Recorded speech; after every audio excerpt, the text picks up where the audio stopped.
എന്റെ ചികിത്സ acupuncture base ചെയ്തിട്ടുള്ളതാണ്, നാച്ചുറോപ്പതി ബേസ് ചെയ്തിട്ടുള്ളതാണ്, കളരി മർമ്മ ബേസ് ചെയ്തിട്ടുള്ളതാണ്, ആയോധന കലകളായിട്ടൊക്കെ കുറെ ബന്ധങ്ങളുണ്ട്.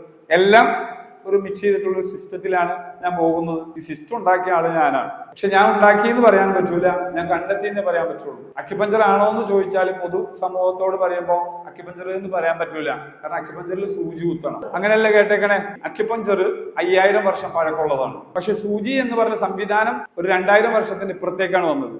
5000 വർഷം പഴക്കമുള്ള അക്യുപഞ്ചറിൽ സൂചി അല്ലായിരുന്നു, കമ്പ്, എല്ല്, മുള്ള് എല്ലാം കൂർപ്പിച്ച് കുത്തിയിരുന്നു എന്നാണ് റിപ്പോർട്ടുകൾ. പക്ഷെ അതിനും പരിമിതികൾ ഉണ്ട് എന്ന് അക്യുപഞ്ചർ പഠിച്ച ഏതൊരു വ്യക്തിക്കും ബോധത്തോടു കൂടി നോക്കിയാൽ മനസ്സിലാവും. കാരണം അവരുടെ പ്രൈവറ്റ് പാർട്ടുകളിലെല്ലാം എല്ല് കൂർപ്പിച്ച് കുത്തിയാൽ പിന്നെ അടുത്ത പ്രാവശ്യം അവർ വരുമോ, ലോക്കൽ പോയിന്റിൽ ട്രീറ്റ്മെന്റ് ചെയ്യുന്ന ഒരു സിസ്റ്റം ഉണ്ട്.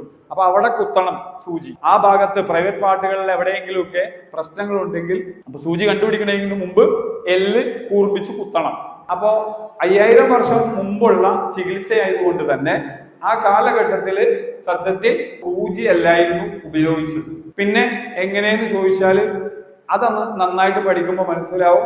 മെറ്റീരിയൽ ഇല്ലാത്ത ലോകമായിരുന്നു സത്യത്തിൽ ഒറിജിനൽ അക്യുപഞ്ചർ. മെറ്റീരിയൽ ഇല്ലാതെ ചെയ്യുന്നത് അത് നോക്കിയോ ചൂണ്ടിയോ തൊട്ടോ തടകിയോ ഒക്കെ ആയിരുന്നു. അക്യുപഞ്ചറിന്റെ ബാക്കിലേക്ക് നോക്കിയാൽ അതിന്റെ ഒറിജിൻ പറയുമ്പോൾ മെറ്റീരിയലിനേലും പവർഫുള്ള് മെറ്റീരിയൽ ഇല്ലാത്തതാണ്. കാരണം അക്യുപഞ്ചറിന്റെ മെറിഡിയൻസ്, അക്യുപഞ്ചറിൽ പറയുന്ന എനർജി ചാനലുകൾ അത് വിസിബിൾ അല്ല. നമ്മൾ ഈ ഇരിക്കുന്ന എല്ലാവരുടെയും ശരീരത്തിൽ എനർജി ചാനലുകളുണ്ട്. കറണ്ട് പാസ് ചെയ്യുന്ന ഒരു ചാനലുണ്ട്. ഇവിടെ ഫാൻ കറങ്ങുന്നുണ്ട്, വയറിംഗ് കാണുന്നില്ല, പക്ഷെ ഫാൻ കറങ്ങുന്നുണ്ട്. എന്നാൽ അതിന്റെ ഉള്ളിലൂടെ വയറിംഗും ഉണ്ട്, അതിന്റെ ഉള്ളിലൂടെ ഇലക്ട്രിസിറ്റിയും ഉണ്ട്, എനർജിയും ഉണ്ട്. അതേപോലെ തന്നെ ബോഡിയിലൂടെ കറണ്ട് പാസ് ചെയ്യാൻ വേണ്ടി ഒരു വയറിംഗ് നടത്തിയിട്ടുണ്ട്. ആ വയറിംഗിന്റെ ഉള്ളിലൂടെ പോകുന്ന ഏതോ ഒരു ചെമ്പ് കമ്പിയിലൂടെ കറണ്ട് പാസ് ചെയ്യുന്നു. അത് പാസ് ചെയ്യാനുള്ള ചാനലിലൂടെ. ഇതേപോലെ മനുഷ്യ ശരീരത്തിലും എനർജി പാസ് ചെയ്യുന്ന ചാനലുകളുണ്ട് എന്ന് ഈ 5000 വർഷം മുമ്പുള്ള ഗ്രന്ഥങ്ങളിലുണ്ട്. അതെങ്ങനെ അവർ കണ്ടു? ആ ചോദ്യം തന്നെ പ്രശ്നമല്ലേ. എങ്ങനെ അവർ അന്ന് കണ്ടു? ഇന്നത്തെ സംവിധാനത്തിലൊക്കെ ആയിരുന്നെങ്കിൽ കണ്ടു എന്ന് പറഞ്ഞാൽ വിശ്വസിക്കാം. ഇതെങ്ങനെ കണ്ടു? വിശ്വസിക്കാൻ കഴിയില്ല. പക്ഷെ ഇന്ന് അതിനെ WHO അംഗീകരിച്ച ചികിത്സയാണ്. 133 ചികിത്സകൾ WHO അംഗീകരിച്ചതിൽ ഒന്നാണ് അക്യുപങ്ക്ചർ. അതിൽ മെറിഡിയൻ ഉണ്ട് എന്ന് അംഗീകരിക്കുന്നു. ഒരു വിഭാഗം അംഗീകരിക്കില്ല എന്ന് പറയുന്നു എങ്കിലും അംഗീകരിക്കുന്ന അവസ്ഥയിലേക്ക് ഇത് എത്തി. അപ്പൊ അന്ന് കണ്ടുപിടിച്ചവര് മണ്ടന്മാരല്ലല്ലോ. നമ്മുടെ ശരീരത്തിൽ കാണാത്ത ഒരു വസ്തുവിനെയല്ലേ അവര് കണ്ട്.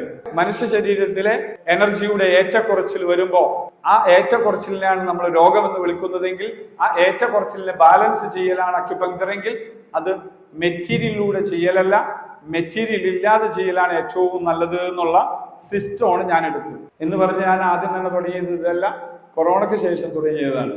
കൊറോണ ചേച്ചിയാണ് എന്നെ ഇങ്ങനെയാക്കിയത്. അതിന് മുമ്പ് നീഡിൽ തന്നെയായിരുന്നു. 13ഓളം ടൈപ്പ് അക്യുപങ്ക്ചറുകളും ഈ കളരിമർമ്മയും മറ്റു 10-23ഓളം ടൈപ്പ് ചികിത്സകൾ പഠിച്ചതിൽ നിന്ന് ഒരു കഴമ്പ് എനിക്ക് ഉണ്ടാക്കാൻ കഴിഞ്ഞ ഒരു സിസ്റ്റമാണിത്. മറ്റൊരു സിസ്റ്റമാണ് ലീഫ് തെറാപ്പി.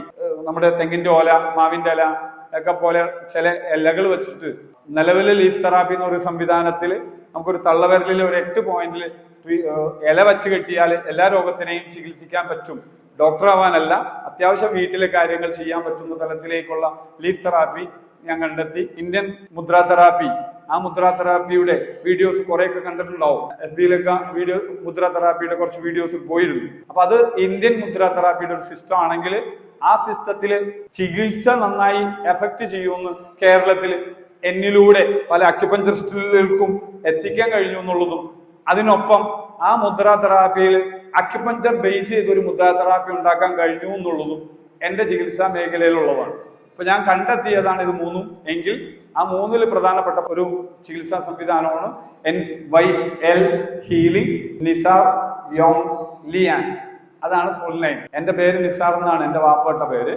എന്റെ മാസ്റ്റർ കുംഫുവിന്റെ ഒരു മാസ്റ്റർ ഉണ്ട്, ഷാവലിൻ മാസ്റ്റർ ആണ്. അവര് ഷാവലിൻ ടെമ്പിളിലെ ജനറേഷൻ ബേസ് ചെയ്തിട്ട് അവര് പേരിടും. അപ്പൊ അന്ന് അങ്ങനെ പേരിട്ടപ്പോ എനിക്കൊരു യോങ് ലിയാൻ പേരിട്ടു. അന്നേ മുതൽ ചൈനക്കാർ ഇഷ്ടമായിരുന്നു. കുംഫും സംഭവങ്ങളൊക്കെ ആയിട്ട് നടക്കുമ്പോഴും ചൈനക്കാരോട് ഭയങ്കര ആഗ്രഹമായിരുന്നു. അപ്പൊ പുള്ളി പേരിട്ടപ്പോ ഞാൻ അതങ്ങനെ എന്റെ പേരിന്റെ കൂടെ കൂട്ടി എന്റെ ചികിത്സയിൽ ഞാൻ അത് പേരിട്ടു NYL Nisar Yong Liyan energy healing, Meridian healing, leaf therapy, മുദ്ര തെറാപ്പി. ഇതിലേക്ക് എത്തിച്ചത് എന്നെ പഠിപ്പിച്ച ഗുരുക്കന്മാരാണ്.